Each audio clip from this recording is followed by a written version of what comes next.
इकडे नाशिकच्या व्यापाऱ्यांच्या बेमुदत बंदमुळे बाजार समित्यांमधला व्यवहार ठप्प पडलाय। भाजीपाला बाजार समितीतनं नियंत्रण मुक्त करण्यास व्यापाऱ्यांचा विरोध आहे। याचबरोबर आडत व्यापाऱ्यांकडून वसूल केली जावी या निर्णयाविरोधात व्यापारी नाराज आहेत, ज्याचा परिणाम बाजारपेठेतील व्यवहारांवर होताना पाहायला मिळाला। त्यामुळे स्थानिक शेतकऱ्यांना तात्पुरती शेड उपलब्ध करून देण्यात आली आहे, जिथे शेतकरी आपला भाजीपाला विकताना दिसतात। नाशिकसह मनमाड आणि इतर अनेक ठिकाणच्या बाजार समित्यांमध्ये बंद पाळण्यात येतोय।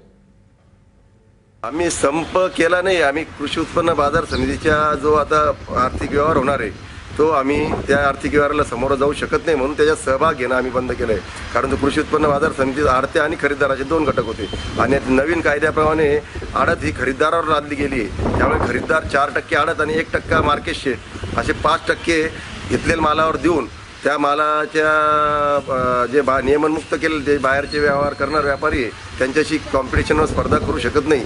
त्यामुळे आम्ही कृषी उत्पन्न बाजार समितीच्या व्यवहारात भाग घेणं बंद केलं आहे।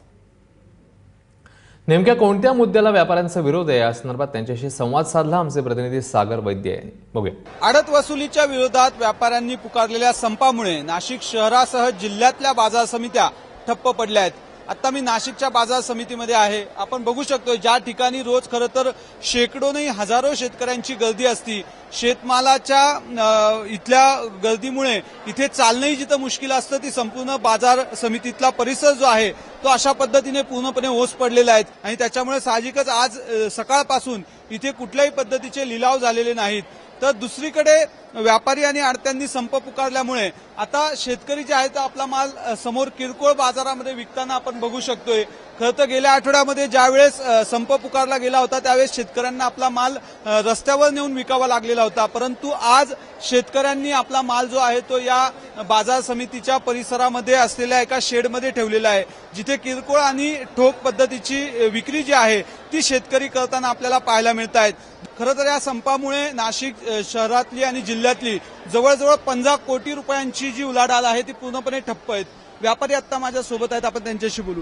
काय नेमकं व्यापाऱ्यांचं म्हणणं आहे? शासनाने जो आडत संदर्भात जो पहिले आडत शेतकऱ्याकडे कापत होते, शासनाचं असं म्हणणं आहे की ती आडत व्यापाऱ्याकडनं कापावी, पण व्यापाऱ्याला साहजिक खर्च हा परवडत नाही। मला सांगा की शेतकऱ्यांची काय प्रतिक्रिया आहे, कारण शेतकऱ्यांचा एवढा मोठ्या प्रमाणावर आलेला माल आता जाणार कुठे, कारण पाऊसही सुरू आहे, शेतमाल खराब होते। शेतकऱ्यांना शासनाने काहीतरी सांगितलेलं आहे वाटतं का आम्ही त्या मालाची कुठेतरी विल्हेवाट लावू असं त्यांनी सांगितलेलं आहे, असं माहिती आले सर।